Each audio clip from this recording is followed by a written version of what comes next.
So, what is DharmaWiki.org? It is a platform, a website that is conceived to be a collaborative platform, an iterative platform where students, researchers, scholars, teachers and professors who are working in the field of Indian knowledge systems can come together and build the right narrative and document it for the future generations. That is the aim of DharmaWiki.org, and with this aim in mind, we have been trying to connect with a lot of institutions, professors and scholars who have been kind enough to join this initiative, join this movement, and as per their time availability and commitment, they have been contributing articles or they have been guiding us with the appropriate references and teachings and perspective that is most important to build and document the right narrative about the vast gamut of the Vedic heritage or the ancient Indian literary heritage and scientific heritage that we have in Bharat. Now, when we try to take up small steps towards such a huge vision, then the first point there is, how do we collate? What is the filter? What are the policies? What are the rules and regulations that we will keep in mind when we are writing? How are we going to be different from the kind of knowledge that is available on Wikipedia or any other such platform that tries to collate this vast knowledge? And that gave rise to what we call as Dharma point of view. Now, Dharma point of view are 5 pillars that help us filter out and make better the articles that we are compiling on dharmawiki.org. We will now see Professor Ganesh Ramakrishnan ji talk to us about these 5 pillars that we have used on dharmawiki.org, which have been developed with a lot of thought and effort of a lot of scholars coming together and deciding what should be these 5 pillars. Let me just play that for you.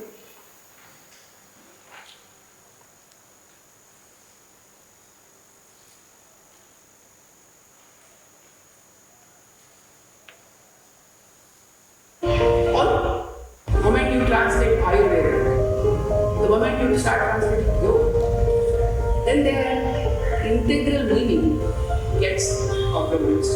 Arjuna, in the 3rd chapter and 5th chapter, almost remains the same question, seeking clarification.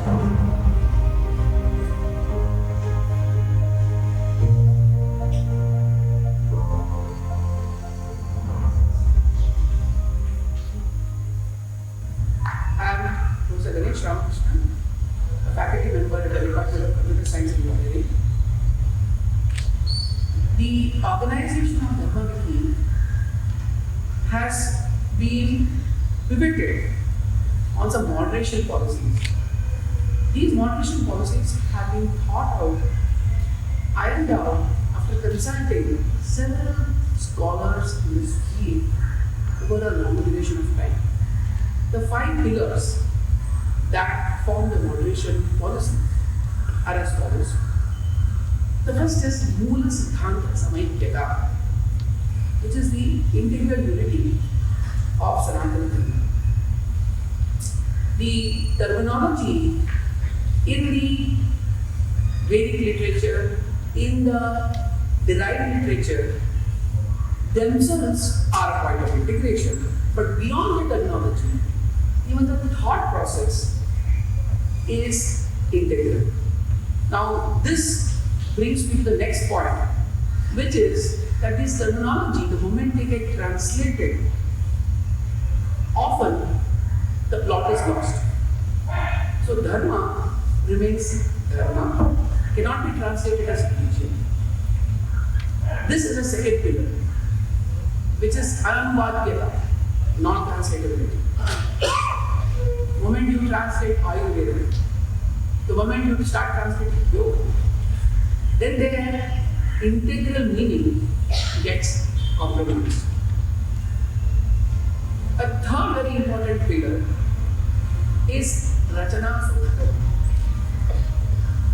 the internal coherence, the consistency, where there is enough scope for discussion. In fact, most of our literature is in the form of dialogues, conversations, samvad, to help bring out this consistency. In Bhagavad Gita itself, Arjuna, in the 3rd chapter, the 5th chapter, almost repeats the same question, seeking clarification from Krishna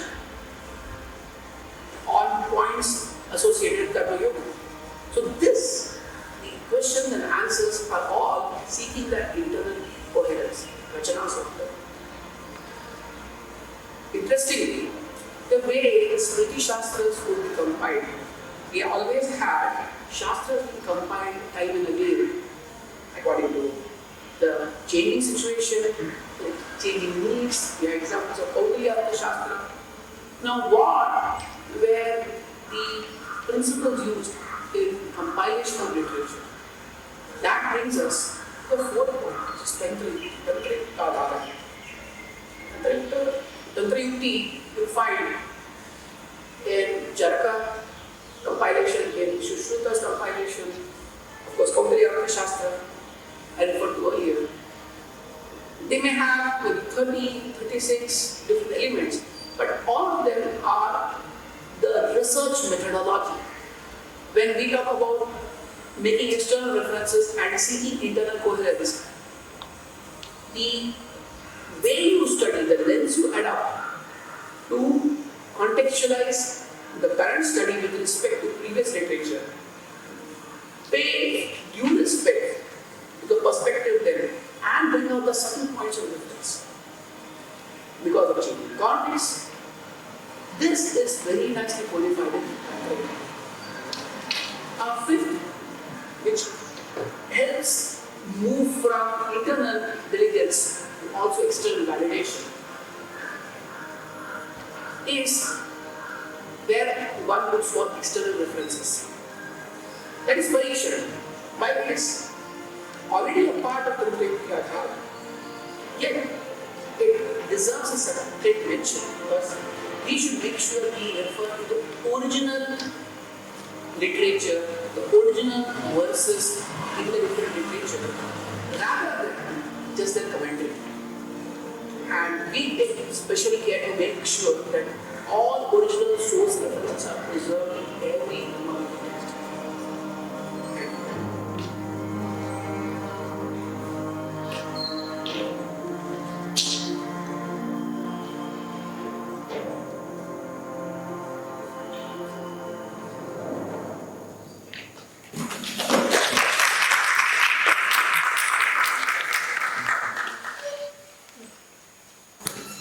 Hello. Thank you. So these are the 5 pillars that moderate our choices and our approach while writing the articles on dharmawiki.org.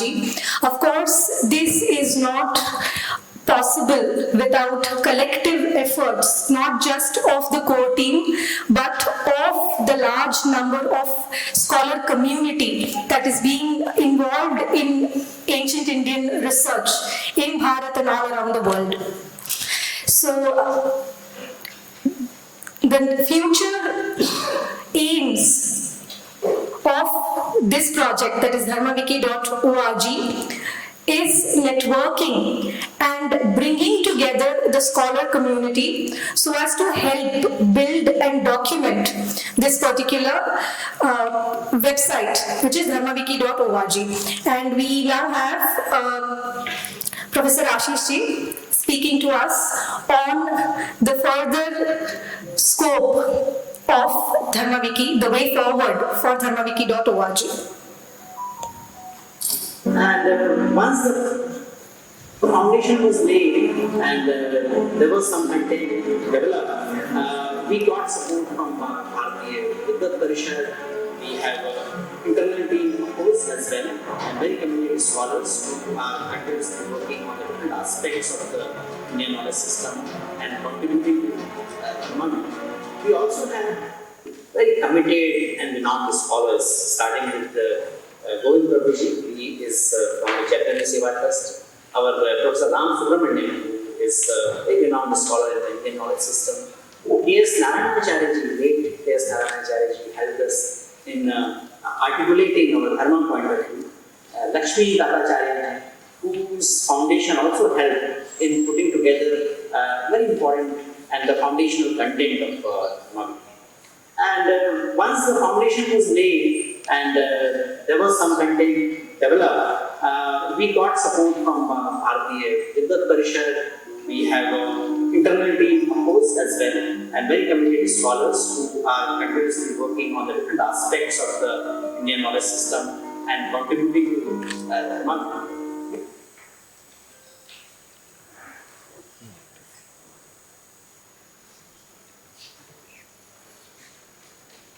The 7 years of journey that we have had at DharmaWiki.org through a presentation titled Extent and Depth of Indian Knowledge Systems.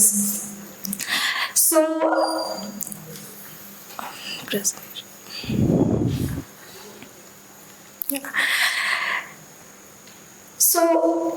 Indian knowledge systems, as we started exploring this vast literature, we realized that the Vedic heritage starts right from the Vedas, moving through the Vedangas, the Veda Upangas, the Upavedas, the Itihasas, Puranas, and the 64 Kalas, to name a few. And we also realized that though they may not have modern terminologies that we use today, like pedagogy, language, governance, and public administration, or separate literature, grouped under those categories, all this literature, starting right from the Vedas, have a lot of insights for all these fields of knowledge that we are studying today. That is where our journey began, and this is a humble attempt to share with you the journey of the DharmaWiki.org team through the last 7 years. The aim of this presentation is to showcase how we found that there are insights about pedagogy or agriculture or references to sciences like agriculture, metallurgy, mathematics, astronomy, right from the Vedic times. The ancient Indian education system grouped knowledge base into what we call as Vidyasthanas. There is a mention of 14 Vidyasthanas that include the 4 Vedas, the 6 Vedangas, and the 4 Upangas. We also find references to 18 Vidyasthanas with the 4 Upavedas added to the pre-existing Chaturdasha Vidyasthanas or 14 Vidyasthanas. And apart from this, the ancient Indian Gurukula system also had knowledge on 64 kalas or arts. So there was a combination of science, arts, and the different fields of knowledge that we separately study today as separate fields of knowledge, ingrained within these 18 Vidyasthanas and the 64 kalas. The 4 Vedas, as we famously know, comprise of the Rig Veda, Yajurveda, Samaveda, and Atharva Veda. There are 6 Vedangas: Shiksha, Kalpa, Vyakarana, Nirukta, Chandas, and Jyotish. The 4 Veda Upangas, consisting of Puranas, Nyaya, Mimamsa, and Dharmashastra. When you mention Puranas, the scholars take the term as inclusive of the 2 Itihasas, the 18 Mahapuranas, the 18 Upapuranas, and also the Sthala Puranas. When we look at the other 2 Veda Upangas, mainly Nyaya and Mimamsa, scholars consider it as a collective mention of what we know as the Shad Darshanas, or the 6 Indian system of philosophy. And the Dharmashastra, which is a precursor or a base to a later Niti Shastras and Niti works, which are then relevant for governance, public administration, management, etc. Apart from these 14 Vidyasthanas, there is a mention or a branch out of 4 Upavedas, namely the Ayurveda, Dhanurveda, Gandharva Veda and Arthashastra. The Ayurveda, as we know, is not just a medical science. It involves the study of a human life as a combination of body, mind and Atman, giving a holistic view of wellness and psychological well-being as well as physical well-being. The Gandharva Veda is the basis for the development of what we call as Sangeeta, Nritya and Natya, which are the 3 very well developed forms of the 64 kalas. Now, all of these 4 Vedas have in themselves as constituents 4 books known as the Samhitas, Brahmanas, Aranyakas and Upanishads. When we speak about Rig Veda, today we are generally referring to what we call the Rig Veda Samhita or the original text. However, when you look at the Rigvedic literature, it not just comprises of the Samhita, but also a text called Brahmana, Aranyaka and Upanishad. Now, when we look at these 4 texts, we realize the understanding and an existence of a social-cultural framework. How? The Samhitas are basically the original Suktas given in the Rig, Yajur, Sama and Atharva Vedas. These Samhitas are one of the key texts taught to students in the ancient Indian Gurukula as part of their curriculum in the Brahmacharya Ashrama. The Brahmanas explain the Arthavada or the necessity or the meaning of the usage of the mantras in the Samhitas. Now the usage, though they are taught in the Brahmacharya Ashrama, are actually put into action in the Grihastha Ashrama. Then there are the Aranyakas, which show a slight transition from focus on the materialistic performance of yajnas to what we call as Manasiga yajnas or upasanas. Now, this also shows us a transition that an individual is thought of making while moving from the Grihastha to the Vanaprastha. One of the explanation of the term Aranyaka itself states that it is a text that is to be studied when an individual moves from the Grihastha to the Vanaprastha, where he is supposed to detach from performing materialistic yajnas and internalize those and move more towards upasanas. Then we obviously have the Upanishads that are the base and the source of ancient Indian philosophy, which are based on a lot of contemplation and can be taken as an example of the text that will be contemplated on in the final ashrama, that is the sannyas ashrama. So these constituent texts of each of the Veda show us an existence of a social cultural framework in the Vedic times. At the same time, it shows us a transition from what we call as karma to upasana to jnana. That is from materialistic performance of actions to internalization of actions and then contemplation of the ultimate reality, the basis of Indian philosophy. Now, the first insight towards IKS that we realized through churning about ancient Indian knowledge systems is that the entire Vedic Samhitas were brought down to us without any change over centuries, right? And that was done through oral tradition. So obviously there was some method of pedagogy and preservation that existed and helped to bring these texts to us through centuries. Now that is what we are going to look at first, the preservation and pedagogy.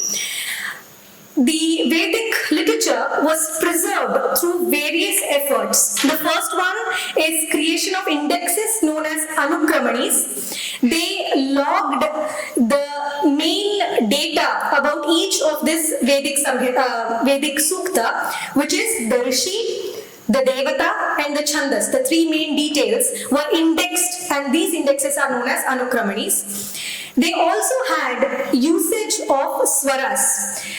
As we all have heard, Vedic chanting has a particular way of movement, a rhythm and a pitch intonation. Now that comes through usage of swaras known as Udatta, Anudatta and Swarita, and there was developed techniques for memorization which we know through what we call as Prakriti Patha and Vikriti Patha. These are two techniques for memorization as well as preservation.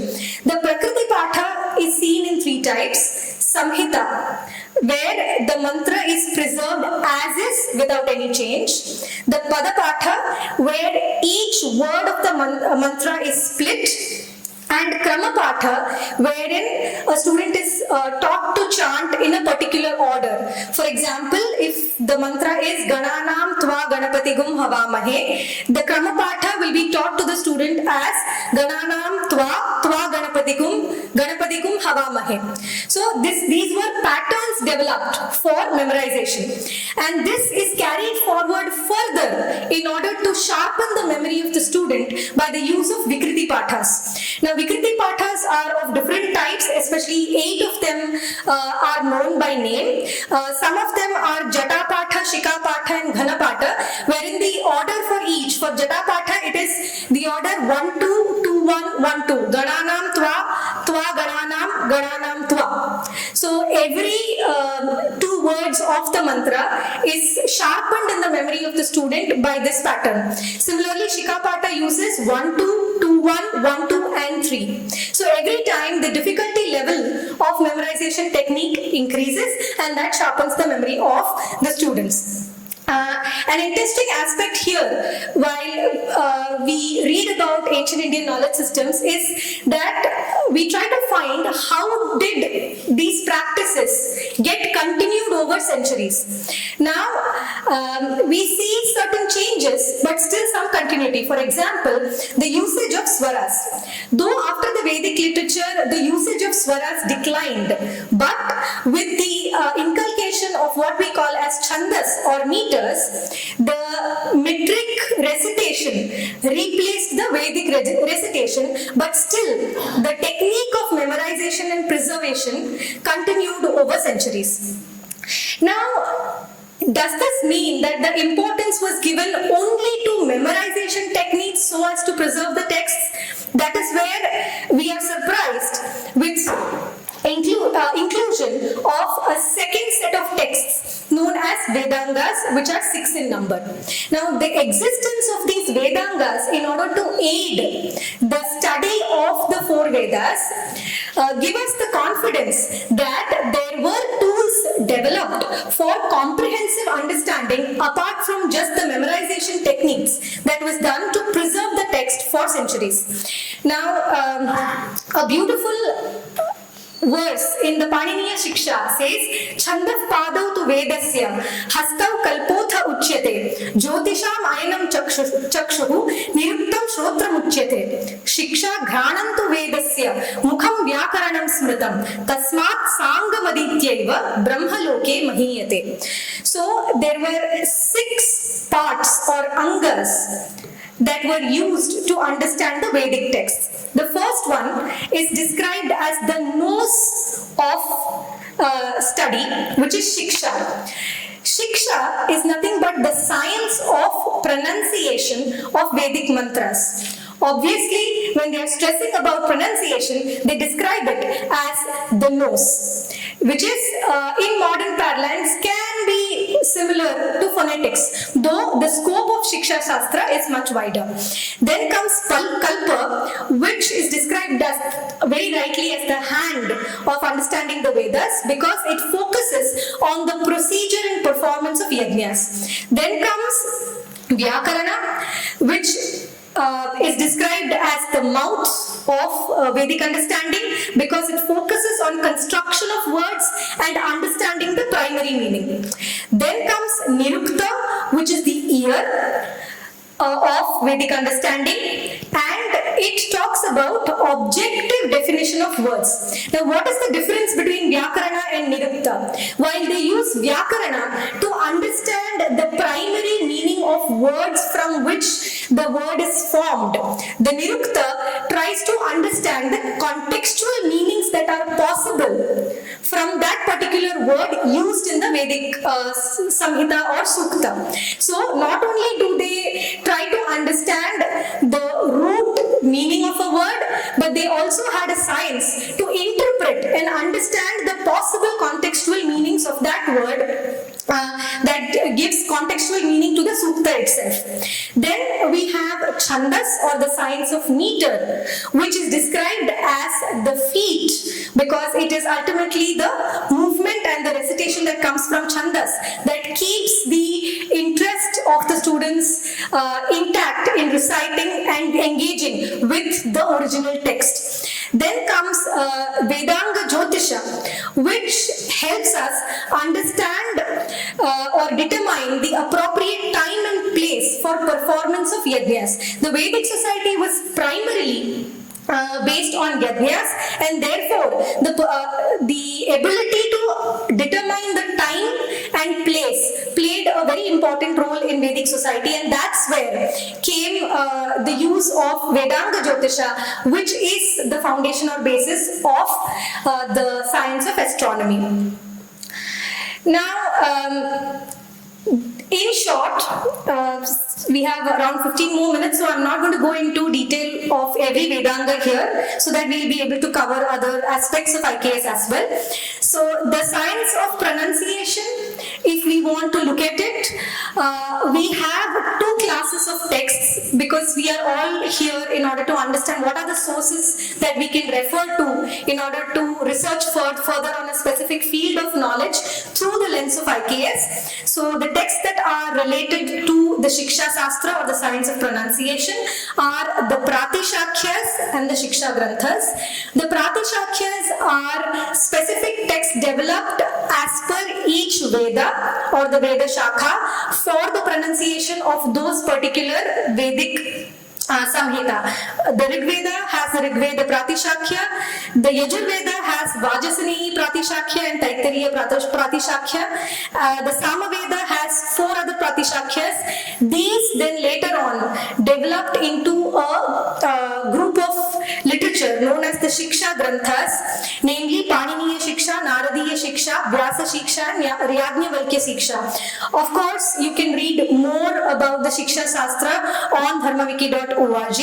This science of pronunciation basically focuses on the science of disciplining the ENT, ear, nose and throat, for accurate pronunciation.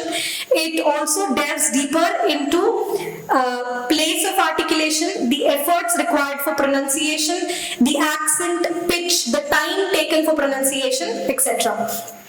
Then we come to Kalpa Vedanga. The Kalpa Vedanga has 4 groups of texts known as Shrauta Sutras, Grihya Sutras, Dharma Sutras and Shobha Sutras. The Shrauta Sutras basically deal with a procedural account of extensive Shrauta Yajnas. Now here, it is very important to make a mention of the fact that a Vedic yajna was possible only through the collective effort of the society. So performance of Vedic yajna required a contribution of a lot of sections of the society, starting from the person who will be baking the brick for building the Yajna Vedic. So that's just one example. So that requires a management of a large number of people in order to get the yajna to fructification. Then come the Grihya Sutras. So the Vedic literature not only focuses on congregational or a community kind of an activity, it also focuses on individual development. The Grihya Yajnas had descriptions descriptions, procedural descriptions of the rituals that is performed at an individual level, and one example of a Grihya Yajna are the different samskaras, which are nothing but markers for the different stages of psychosocial development in an individual, starting from the childhood until the last day. Then come the literature on Dharma Sutras, which deal with social, economic, political, religious and philosophic aspects of life and their laws. So the Dharma Sutras are the starting point for getting the insight on socio-economic, political, religious and philosophical rules, regulations and frameworks that are given in ancient Indian knowledge systems. So obviously they discuss moral and ethical norms for an individual within the framework of a family or a kutumba, as well as in the framework of the society and his responsibilities towards the world in large. So they discuss concepts like Trivarga, which is Dharma, Artha, Kama, Varna Dharmas, Ashrama Dharmas, Sadharana Dharmas, or the general code of conduct, including things like Shaucha and Ashaucha, purity, cleanliness, and daily day-to-day activities of an individual for an healthy life. And also Naimittika Dharmas, or atonement of not following the norms prescribed in the texts. Now these Dharma Sutras later develop into Dharmashastra, Arthashastra, widening the scope and deepening the study and developing it into a separate field of knowledge.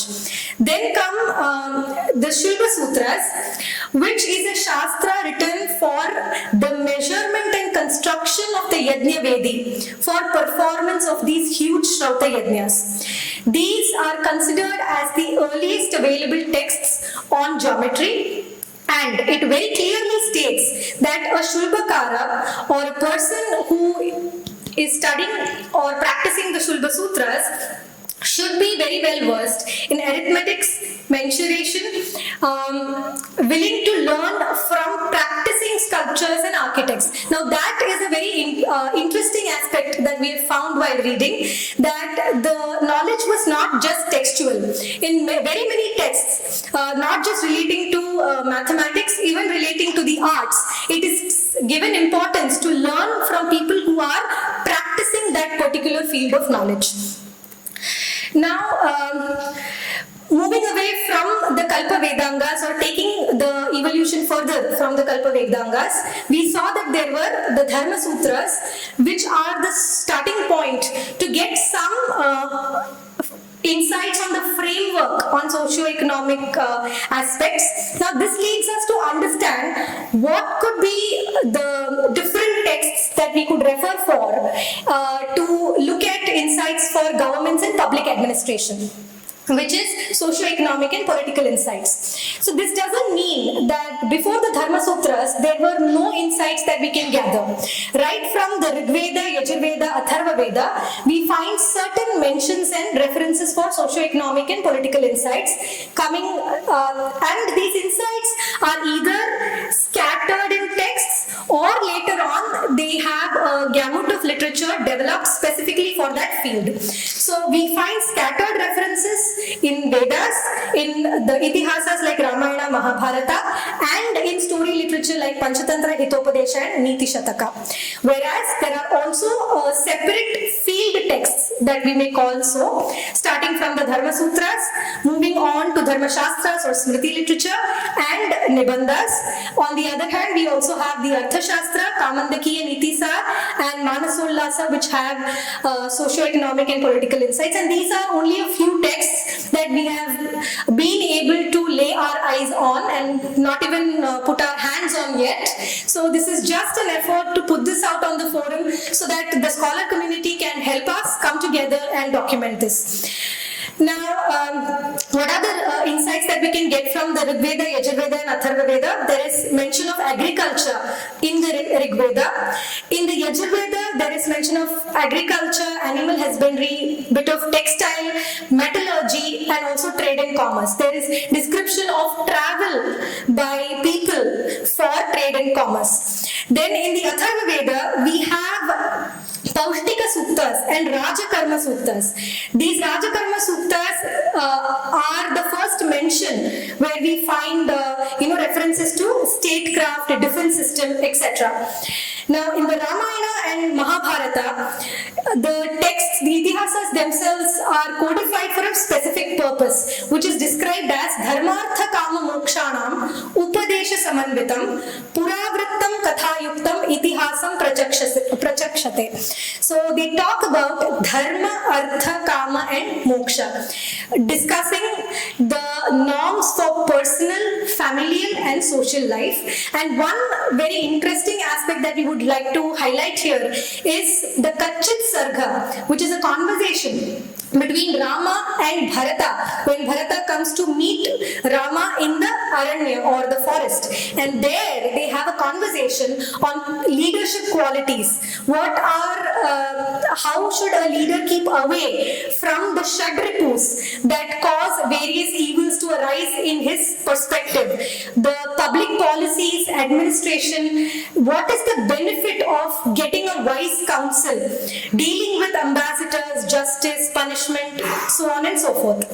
Of course, according to, about the Mahabharata, it is said Vyasotchishtam Jagat Sarvam. So the entire Shanti Parva and Anushasana Parva, which is a conversation between Yudhishthira and Bhishma, discusses a lot of aspects about governance and public administration, focusing on the origin and purpose of state, laws, institution of kingship, duties, taxation, battle strategies, how to select ministers and councillors, and this is what is further very well explained in the Arthashastra. We also have the Vidura Niti as part of the Mahabharata, not to forget the great Bhagavad Gita, which gives us a lot of insights from varied perspectives. Then we also have specific texts, very interestingly, put together as story literature in Panchatantra and Hitopadesha. Though they look as stories for children, they have a lot of insights about behavior patterns, ethical values.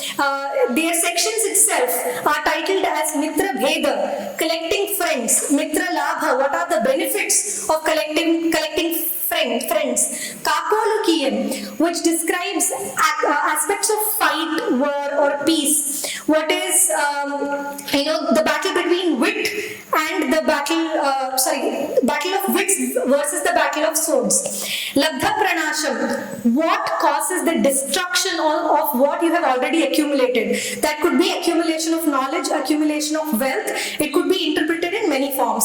And the principles of ethical and moral living, and some elements of Rajaniti as well.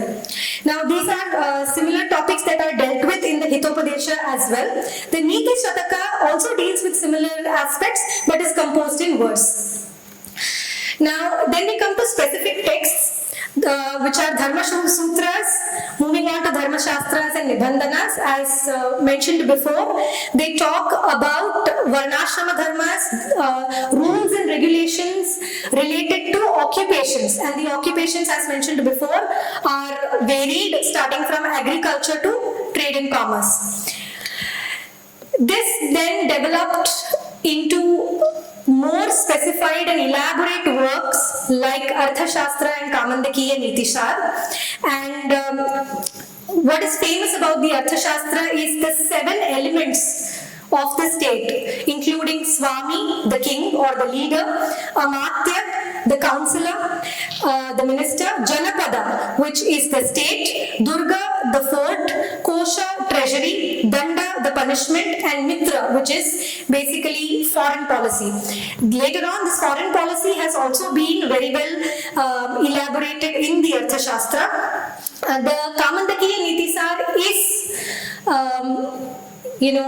inspired from the Arthashastra and deals with similar subjects. Now we saw that right since the Rig Veda, there are mentions of agriculture. So we will now look at what are the different texts related to agriculture. So the origin story of agriculture is found in the Rig Veda.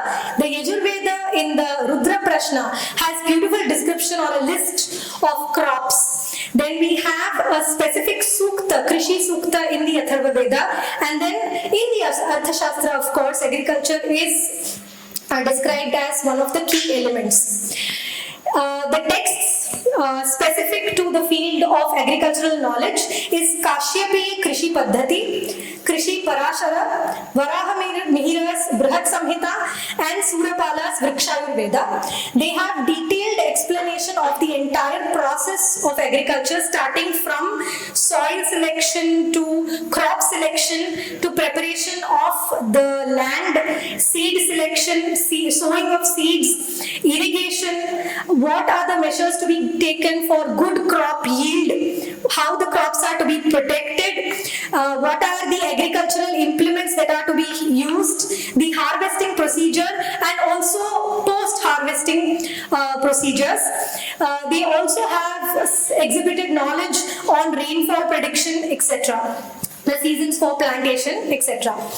Now, as part of the mention of trade and commerce, we find a mention of metallurgy right since the Arthashastra times. The texts on metallurgy speak on mining and ore extraction. They mention 8 metals, existence of 8 metals of antiquity, which include gold, silver, lead, copper, mercury, zinc, tin. They also have mentions of alloys, famously known as the Panchalohas and Ashtadhatu, which are even today used for the making of murtis or Devata murtis. The source texts for metallurgy include Arthashastra. A lot of Ayurveda texts talk about metallurgy, and the Rasaratna Samuchaya. Obviously, you can read more on this topic on dharmawiki.org. So do we have 5 to 10 minutes more, sir? Yeah. Another important field of knowledge that branches out of IKS is the research approach, and we already heard Professor Ganesh Ramakrishnan speak about what is called as Tantra Yukti, but the seeds or the thought process of research goes back to the Vedic literature itself, where they had schools of Vedic interpretation. So every sukta, if you see the commentary, there is an explanation given through grammatical etymology, and those commentators are known as Nairuktas. They generally interpret in a naturalistic way. For example, if they are talking about Indra and Vritra, an episode, then Vritra is described as cloud, and Indra is described as the thunderbolt. Then we have a school of interpretation that talks about anecdotal interpretation, wherein the same Indra Vritra story, Indra is interpreted as a serpent who blocks the rivers, and Indra who kills him with the Vajra in order to release the rivers. Now these interpreters are known as Aitihasikas. Then we have its historical interpretation, wherein Indra and Vritrasura are described as characters or people, and these interpreters are known as Naidanas. Then we have an interpretation based on the ritualistic use of that mantra, and these interpreters are known as Yadnikas. We also have mystical interpretations and known as the Adhyatmavadins, and these laid the foundation later on, which developed into Indian logic, reasoning, etc., that developed as the Pramana-shastra. So these schools of Vedic interpretation laid the foundation for the later development of the Pramana-shastra through the Shaddarshanas. So the research methods that Professor Ganesh mentioned in his video, Tantra Yukti, are very well described in texts. Texts like Arthashastra, Charaka Samhita, Sushruta Samhita, Ashtanga Hridaya. Interestingly, these are texts not just on government, public administration, social life, etc. It also includes 3 of the main texts of Ayurveda, which states that proper methodology was given a lot of importance in every field of knowledge in ancient India. Not going into the details of Tantra Yukti, it has been an attempt has been made to create a comprehensive main page on Tantra Yukti on dharmawiki.org. So we do request you to visit the website. We saw the Shulba Sutras as the earliest reference to mathematics. So the references of mathematical and astronomical insights date back to the Vedas. The evolution of mathematics is seen through Vedic literature, Shulba Sutras, Jaina works, Siddhanta texts, and the Kerala school of mathematics. Whereas the astronomical texts evolved through the Vedas, the Vedanga Jyotish, and the Siddhanta text. So we see that there is the coming together of mathematics and astronomy during the Siddhanta text time. I am not going into the references that we find in the Vedas for mathematics. The contents of Shulba Sutras include areas of calculating the areas for constructing the Vedis, which required them to convert a circle to a square and a square to a circle. To be very brief and give one example. These are the various topics of ancient Indian mathematics that have been handled, including fundamental operations like addition, subtraction, multiplication, division. The rope geometry is very famous, where they used the rajju in order to measure and devise methods to calculate. The square, cube, square root, cube root, etc. are explained. These are the various mathematical texts, the 7 main Shulba Sutras, the Jaina works, and the Siddhanta texts, which are 5 in number. Ancient Indian astronomy that began with Vedanga Jyotish spoke about seasons, tithis, nakshatras, etc. The Siddhanta texts added the knowledge of the 12 Rashis or the zodiacs. Okay, and these are the texts after the Siddhanta period, which are the 5 Siddhantas that I mentioned in the previous slide very briefly. These are the texts that amalgamate the knowledge of both mathematics and astronomy in India, starting from Bhartiya of Aryabhatta I, leading up to the Kerala school of mathematics in 14th century. Then we come to ancient Indian philosophy, which needs no mention here. It's a topic that is very vast and can go deeper and deeper as we talk about it. It begins right from the philosophical hymns described in the Rig Veda. There are 4 cosmological or philosophical hymns in major. They are the Nasadiya Sukta, the Hiranyagarbha Sukta, Purusha Sukta, and Vagambraniya Sukta that deal with cosmology. Where did creation begin from? That's the question they try to discuss and answer. This is followed by the 10 principal Upanishads. And then we come to what we call as the Veda Upangas, which are mentioned as Nyaya and Mimamsa. Nyaya is logic, reasoning, to put it in a single word, but it is the scope of Nyaya is much vaster than that. This is inclusive of 6 schools of philosophy, that is Sankhya Yoga, Nyaya Vaisheshika, Purva Mimamsa, and Vedanta. Now, it is very interesting to note that these Shad Darshanas have a very close relationship with Ayurveda. We have an entire section on Ayurveda developed by an Ayurvedic Vaidya who has delved deep and tried to put the basics of the relationship between each of the Shad Darshanas and the stream of Ayurveda. One example that may be quoted here in passing will be the humongous inputs that can come from the amalgamation of Yoga Shastra and Ayurveda towards mental well-being and psychological well-being. Then we also have Vastu Shastra, Shilpa Shastra or Sthapatya Veda, which deals with architecture and town planning.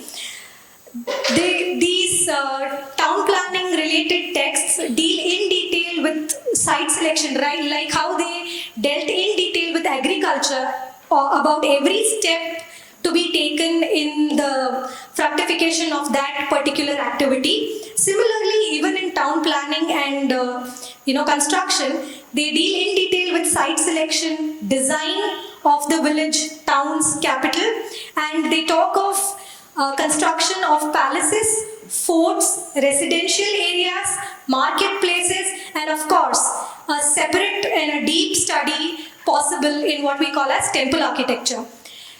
Allied field of knowledge is also sculpture that is living today through the various caves and the temples that we have in the Indian soil.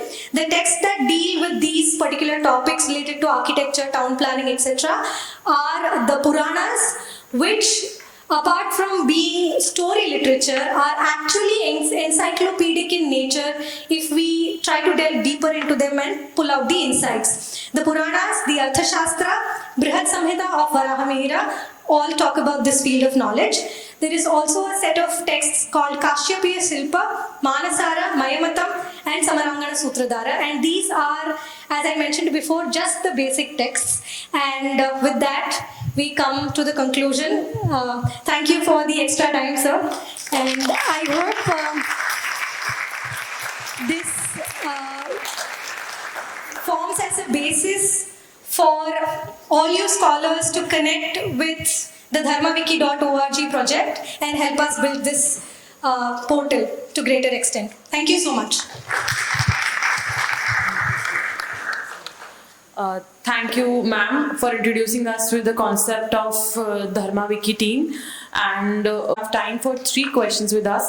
So if you have any questions from ma'am, you can ask. Our volunteers are here with mic around you. Anshul? You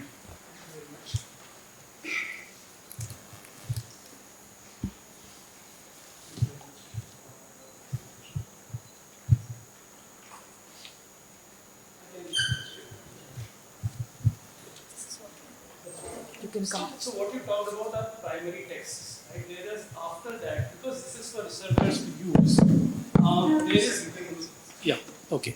Thank you. So thank you very much for the presentation. So what I understood is these are primary texts of our tradition.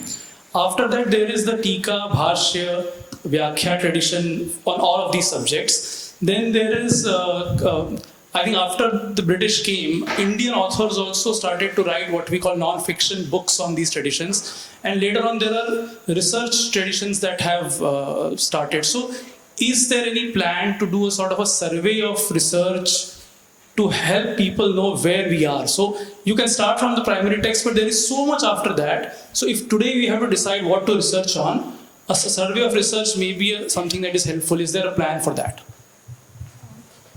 So so if you visit dharmawiki.org, the pattern that we have been trying to follow is that we first put the content from the primary text. Also, it is developed as a platform that can give information to any inquisitive reader, not just researchers and scholars.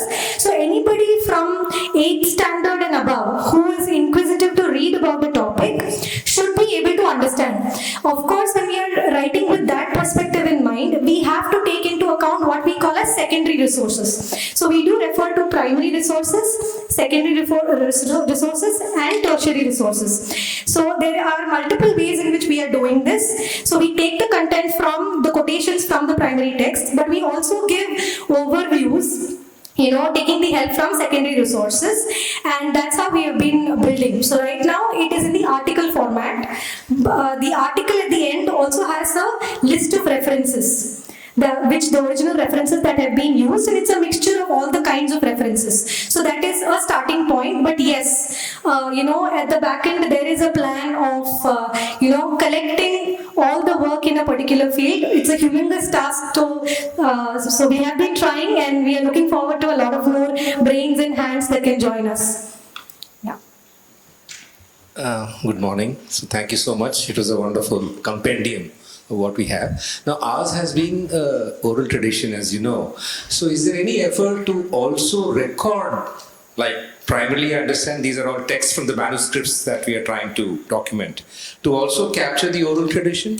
So what we are trying to do here is we are also in touch and talking to the Gurukula traditional scholars.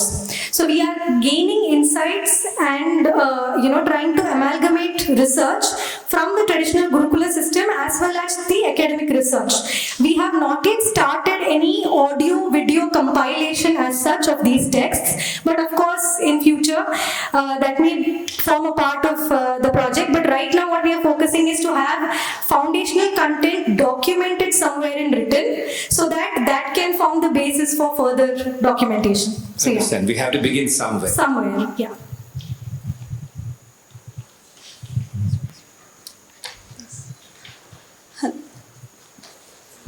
You said that anyone can study this research above 8th standard, right? But I think this thought should be inculcated below that also. So if possible, I can contribute for this. That will be great. So basically Ramayana and Mahabharata we can focus on.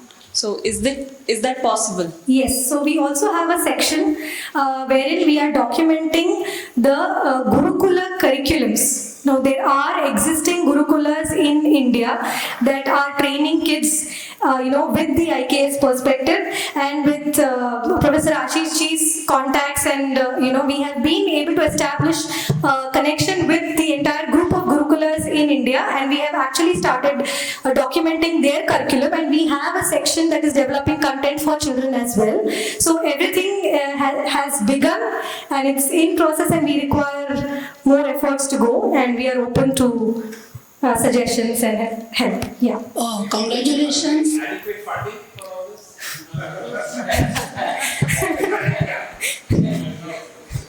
Was the sankalp an effort? Our experience is that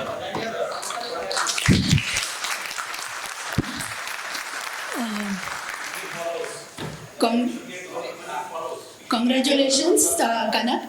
I have to add 1 or 2 points because in governance you have mentioned Hindu text and all, but in other things you have mentioned Jain. But I think when we are talking about Indian knowledge system, we have to take into consideration Buddhist and Jain text. For governance, Buddhist texts like Tripitakas and Somadeva Surisniti Vakyamrita. And for last slide, that is temple architecture, iconography, Vastu and Nagarachana, we should not forget Agama text. So Agama text is missed out. Yeah. So Nigama and Agama are 2 main important traditions. So please do consider. Sure. Thank you so much. I think I missed out on mentioning Agamas, which is a very important source. Thank you, ma'am, for bringing that into light. Thank you.